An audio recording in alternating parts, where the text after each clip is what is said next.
கிவ்லோயா திட்டம் மூலம் மிச்ச சொச்சமாக வாழும் தமிழ் மக்களையும் முற்றாக வெளியேற்ற அனுர அரசு சதி முயற்சி. மகாவலி எல்வலயத்தை உள்ளடக்கி புதிதாக நிர்மாணிக்கப்படும் கிவிலோயா திட்டம் தமிழ் மக்களின் காணிகளை பறித்து அரசாங்க அனுசரணையுடன் தமிழ் பிரதேசங்களில் சிங்கள குடியேற்றத்தை ஏற்படுத்துவதையும் வடக்கு கிழக்கு நிலத்தொடர்பை நிரந்தரமாக பிரிக்கும் உள்நோக்கத்தையும் நோக்கமாக கொண்டுள்ளது. எனவே இத்திட்டம் முழுமையாக கைவிடப்பட வேண்டும் என்று ஜனநாயக தமிழ் தேசிய கூட்டணியின் ஊடக பேச்சாளரும் ஈழமக்கள் புரட்சிகர விடுதலை முன்னணியின் தலைவருமான ஸ்ரீ பிரேமச்சந்திரன் தெரிவித்தார். Discover the magic of Sri Lanka with Satkin Holidays. Book your unforgettable adventure today with Satkin Holidays. Vavuniya வடக்கு பிரதேசத்தையும் முல்லைத்தீவு மணலாறு பிரதேசங்களையும் உள்ளடக்கக்கூடிய வகையில் 23,456 மில்லியன் ரூபாய் செலவில் கிவில் ஓயா நீர்ப்பாசன திட்டத்திற்கான அணைக்கட்டு ஒன்றை கட்டுவதற்கு இப்பொழுது ஆட்சியில் உள்ள அன்றகுமார அரசானது 2,500 மில்லியன் ரூபாவை முதல் கட்டமாக ஒதுக்கியுள்ளது. இந்த ஆண்டு ஆரம்பிக்கப்படும் இவ்வேலை திட்டமானது 2031 ஆண்டு முடிவுறுத்தப்படும்.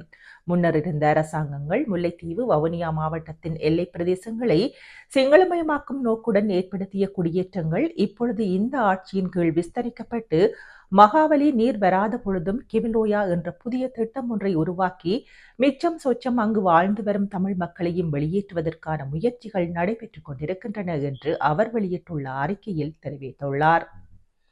இலங்கையின் முதலாவது பிரதமராக இருந்த DS சினநாயக்கா தொடக்கம் இன்றிருக்கின்ற JVP அரசாங்கம் வரையில் விவசாய அபிவிருத்தி, அதற்கான நீர்ப்பாசன திட்டங்கள் என்ற போர்வையில் வடக்கு கிழக்கில் பல்லாயிரக்கணக்கான சிங்கள மக்களை வலிந்து குடியேற்றுவதனூடாக அந்த பிரதேசத்தில் வாழும் தமிழ் குடிப்பரம்பலை மாற்றியமைத்து அந்த பிரதேசங்களில் பெரும்பான்மையாக வாழ்ந்த தமிழ் மக்களை சிறுபான்மையினராக்கி பாராளுமன்றத்தில் தமிழர்கள் தமது பிரதிநிதித்துவத்தை இழக்கக்கூடிய அளவிற்கு இந்த குடியேற்றங்கள் நடந்துள்ளன, இப்பொழுதும் நடைபெற்றுக் கொண்டிருக்கின்றன.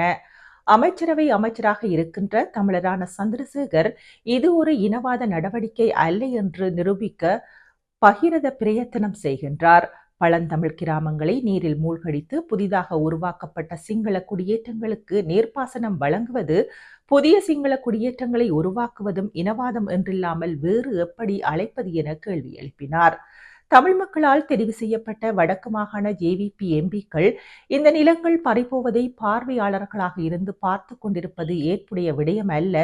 உண்மையில் ஜனாதிபதி நாட்டின் ஒருமைப்பாட்டையும் மக்களிடையே நல்லிணக்கத்தையும் ஏற்படுத்த விரும்பினால் இத்திட்டத்தை முற்றுமுழுதாக கைவிட வேண்டும் என அவர் தனது அறிக்கைகளில் வலியுறுத்தியுள்ளார்.